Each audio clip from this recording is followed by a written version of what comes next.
you want to be critical, here's where I think you could be fairly critical. It's not that I'm anti them taking Cade Klubnik at pick 110.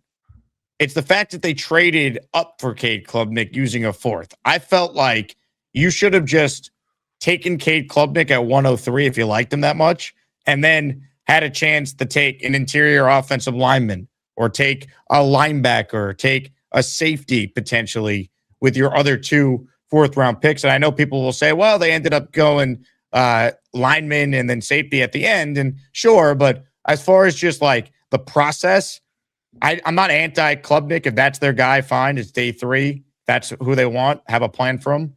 But I feel like you could have gotten Cade Klubnik without having to trade a fourth. I don't think they had to worry about any team taking him. I really don't. I could be wrong. We'll never know for sure. But that's the criticism here. I don't think Cade Klubnik was projected to go in the 4th round at all. And trading a fourth that you acquired in a great trade down in the Ponds deal the night before, I didn't love this. So I'll give this a C or a C+ if I'm giving a grade for Klubnik overall. Yeah, man, this sort of came out of left field.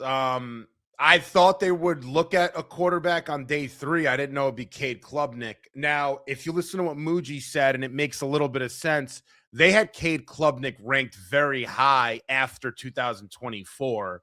So, and he obviously didn't come out of the draft. So, but before, when they were doing their work throughout the season, they had Klubnik. I think he was, I don't know if he said in their top 3 or something, but he said something like that. Now, Cade Klubnik in 2024 had almost 3,700 yards, 36 touchdowns to 6 interceptions. So he had a big year. Apparently, Frank Reich was all about Cade Klubnik at that time. The buzz completely, went away this past year. And Muji brought up the fact that he was dealing with injuries. So he had, an ankle sprain, etc. So, listen, I don't like the pick necessarily. I will say you're getting into day 3. There's still value in round 4 for sure, but you need a quarterback. Apparently, he's very cerebral and intelligent. He could help the room out. Not in love with the pick though. I agree with you. I don't think the trade was that crazy necessarily, but I think, you had guys there that will fill a few more holes. I mean, like guys like Elijah Surratt, who I really liked, went, a few picks later. You had Dennis Sutton from Penn State. I mean, you could have maybe looked at another edge player there. Spencer Hecht. Yeah. Jalen Farmer, a guard. So, I mean, Skylar Bell went a little later. Mike Washington Jr., maybe not positions in need necessarily, but especially after you get Cooper early on. But, I might have done something. I would have done something a little bit differently. I wouldn't have looked at quarterback. Muji and Reich obviously looked at this kid and said, there's a developmental, process with him that could equate to something interesting for us. And at the minimum, a backup, I would assume. Yeah, I don't like the pick. I'd give it a C-. Look, at the end of the day, it's a day 3 quarterback. So anyone who's like that upset that we got to calm down, they crushed the first 2 nights. That's what's most important. And overall, their process on day 3 was infinitely better than in Muji and Glenn's first year, where they lit picks on fire. Like they literally lit picks on fire. Like at least Klubnik's a quarterback, so you could throw out value in some respects in terms of, hey, if this is your guy, great. I want Cade Klubnik to be the number 2 quarterback. I would not sign Tyrod back, or I would not bring in Cooper Rush. I think it should be Geno, Klubnik, and Bailey Zappi, and let's call it a day. Because if Klubnik gets a chance to play, if Geno goes down or Geno's ineffective, so be it. Let's see what we have. We're taking a quarterback in 27 anyway, in all likelihood. I want to give Klubnik a chance to play. He started 40-something games in college. He checks off every antiquated Bill Parcells metric that he would have for a quarterback, even though he himself never actually drafted a successful quarterback using that model, if you go back and look. But he played a lot of games. He's smart. He's not as big as I thought. He's only 6'2", 215. I thought he was a little taller. I thought he was looking at 6'3", almost 6'4" range. Yeah, I thought, yeah.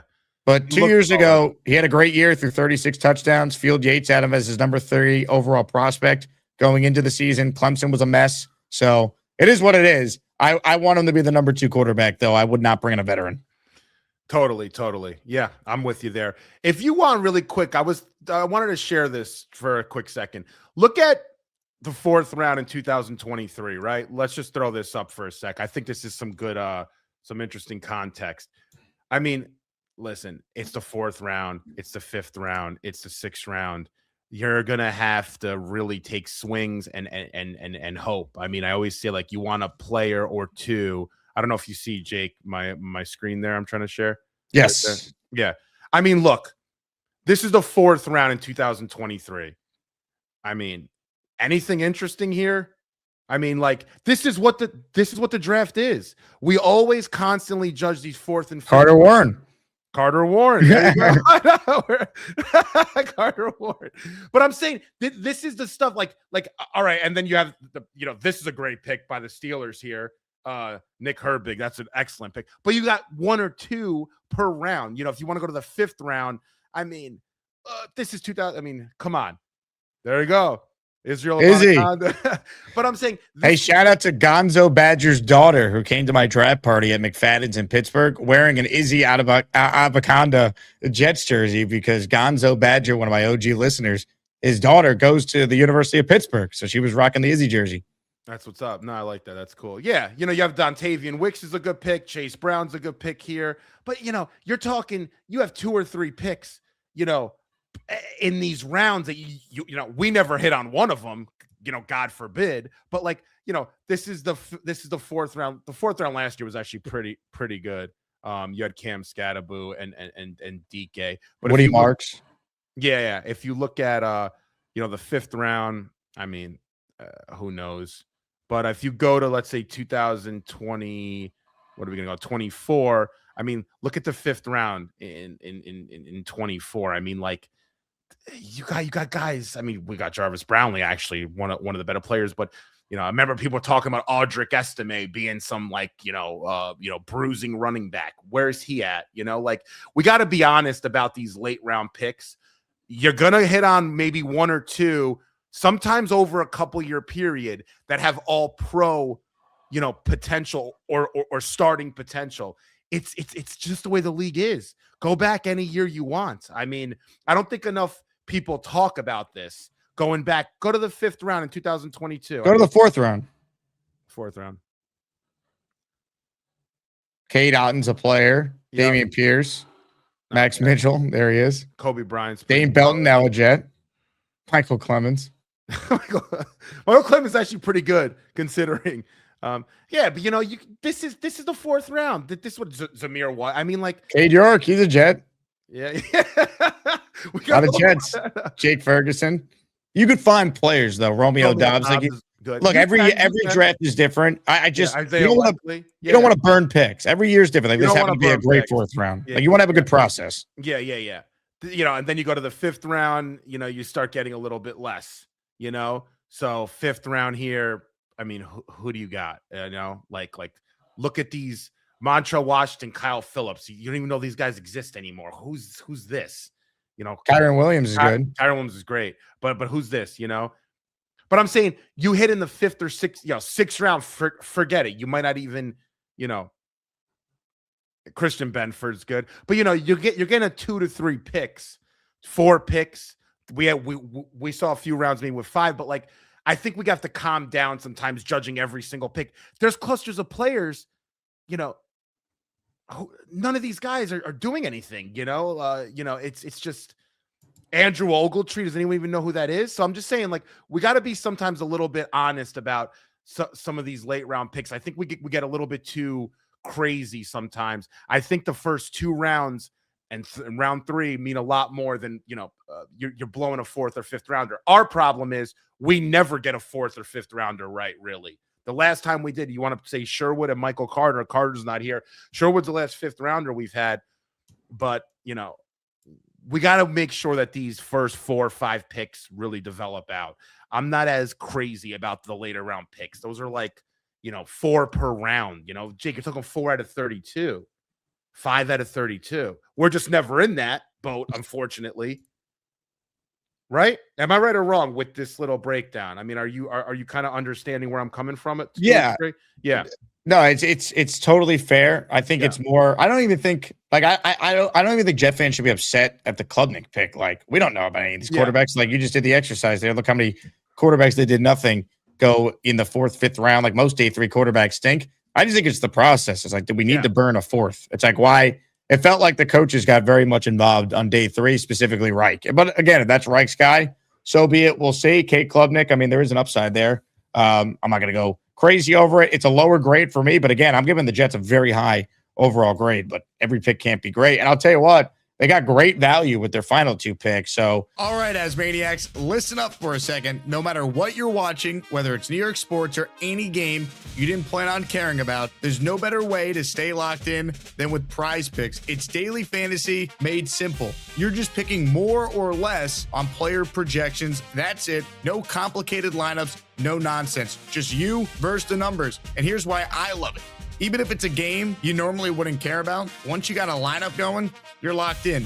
Every play matters. Every drive matters. Every at-bat matters. I've been mixing sports too. Maybe a little football, throwing some baseball, maybe some basketball. And now you've got action across the board all night. And PrizePicks makes it even better with features like early cash outs if your picks are hitting, the ability to mix multiple sports in one lineup, and you can even see what other people are playing and tail their picks. So if you haven't tried it yet, what are you doing? Download the PrizePicks app right now. Use code HMA. That's HMA, and you'll get $50 in lineups after you play your first $5 lineup. Again, it's HMA on PrizePicks. PrizePicks, where it always feels good.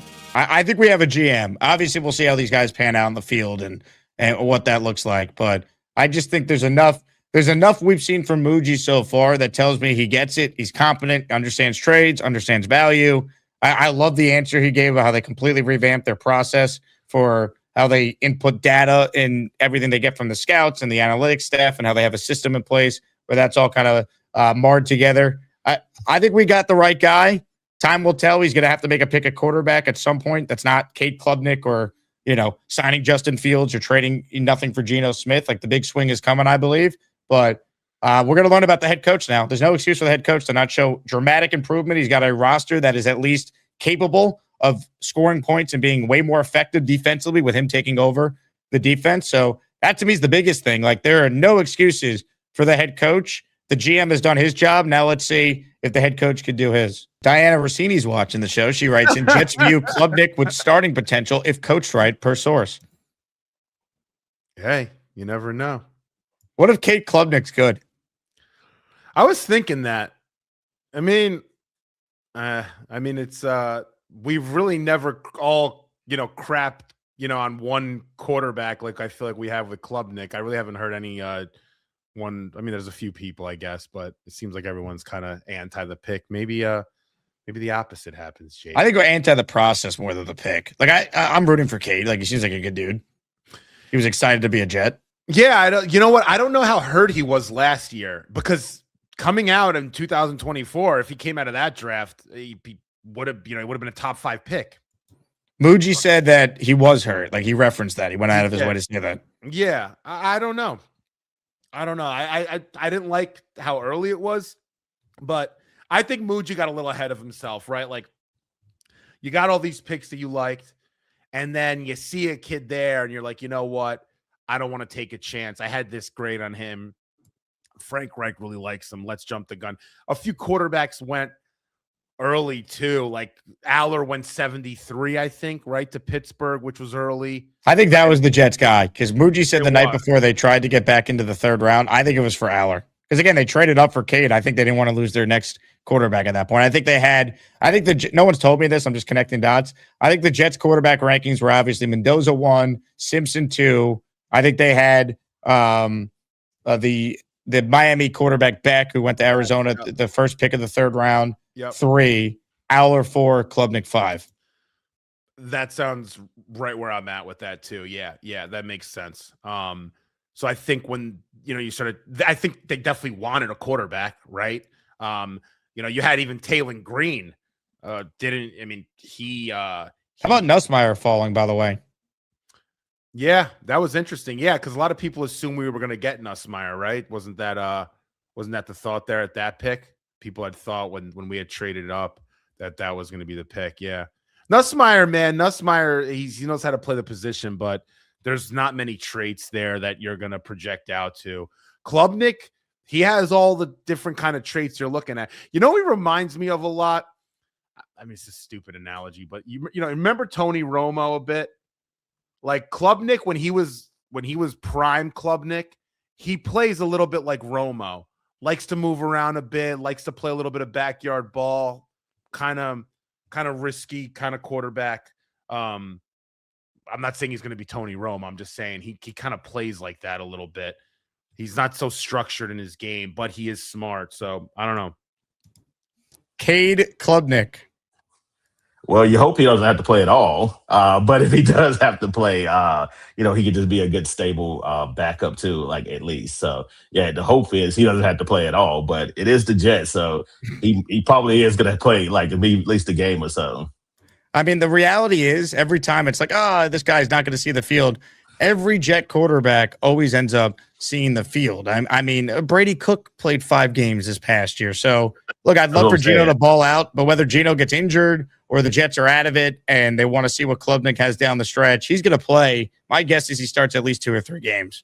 Yeah, I could see that too. But, yeah, you don't want him playing, but you kind of said that with Brady Cook too last year. Although I never thought he would play, and then obviously that was not the case. But, yeah, I definitely see him playing a game or two. Jay Lepselter writes in, Cade Klubnik might turn out to be a pleasant surprise. Obviously, they see something. Yeah, again, they see something in all these guys or they wouldn't take them. That's not the point. The question is, did they need to trade up for him? I'm not anti-Cade Klubnik. Again, a year ago, Cade Klubnik was thought to be a top quarterback prospect going into the season. Field Yates listed him as the number 3 quarterback prospect. There's talent. There's an upside. I'm good with giving Klubnik a real chance here. I don't want to bring in a number 2 quarterback. I don't see the point. I want Klubnik to play. If Geno goes down, we try it with Geno. And if it doesn't work with Geno Smith, my philosophy is we're taking a quarterback anyway. I want to know if I at least have maybe a viable backup in Cade Klubnik. Because again, if Cade Klubnik ends up being a viable backup, let's say he's just okay. You're still drafting a quarterback. All right, let's say he plays like Mike White, has a couple really good moments. Great. Have a cheap backup. Now, I will say this. Even if Cade Klubnik looks good at the end of the year, and they're going to draft the quarterback, obviously, depending on where they're picking and what actually ends up happening with the quarterback class, if it's as good as we think it will be. You never know, though, because as I'm about to show you guys, remember this? Week 1 of the college football season.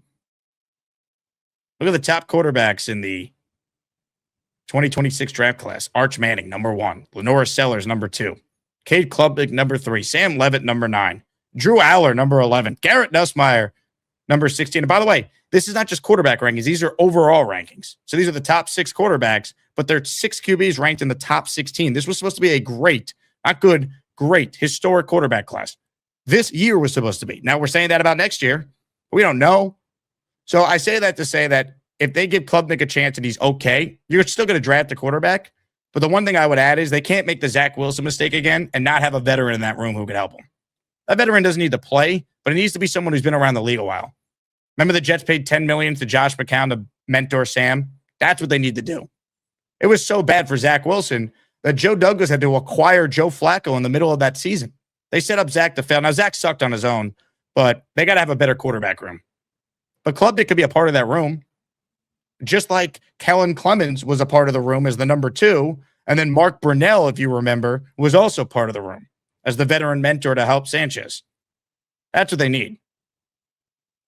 I think I like Cade Klubnik, and I think at maybe maximum he could be like a comparable backup, but who knows? Like I was saying, I sent that video to the socials group chat, and I watched some of that stuff, and I was like, well, there could be some potential for maybe more. Who knows? But ultimately, I want to get laid for Cade. I think that's all. Laid for Cade. I like that. Laid for Cade is hilarious. Yeah, so I guess I'll continue with the comment you called out before, trusting Frank Reich. I was a bit surprised with how much say he had in all of our picks. I guess this year in Stanford maybe gave him some extra scouting of a lot of the guys. But I was really surprised considering he's only been here for a few months. Well, if you think about it, Would you rather him have say on an offensive play or Aaron Glenn? Mr. I signed Justin Fields because he was tough to game plan against. That's a very valid point. You know, I'm not telling you Frank Reich is, Sean McVay, but he's been a successful play caller in the league before. He's been a head coach twice. He played the quarterback position. He's run offenses with 2 tight ends, right? You look at Selleck and who's the other tight end Philly had that was really good when he was the play caller there? Goddard, thank you. He had Antonio Gates when he was the Chargers OC. Frank Reich's been around. So I think that's how he has so much say because, again, he's the play caller and he's got a lot of gravitas, I think, in that room because, Aaron Glenn's first year was a mess and he fired Engstrand. So you got to put some of your faith in Reich, especially when it comes to quarterbacks. Like if that's Reich's guy, fine. I think you got to let the OC and the quarterback coach, Bill Musgrave, who's been around, kind of put together, their plan for what they want in the quarterback. And if Klubnik matches up with that, it makes sense that they got him. Hey, here's the deal. Just got no chance unless you click on that like button. And you got to make sure you subscribe to the Jake Asman Show. You don't, you can get the f*** out. Now let's go, Asmaniacs. We're built for this shit.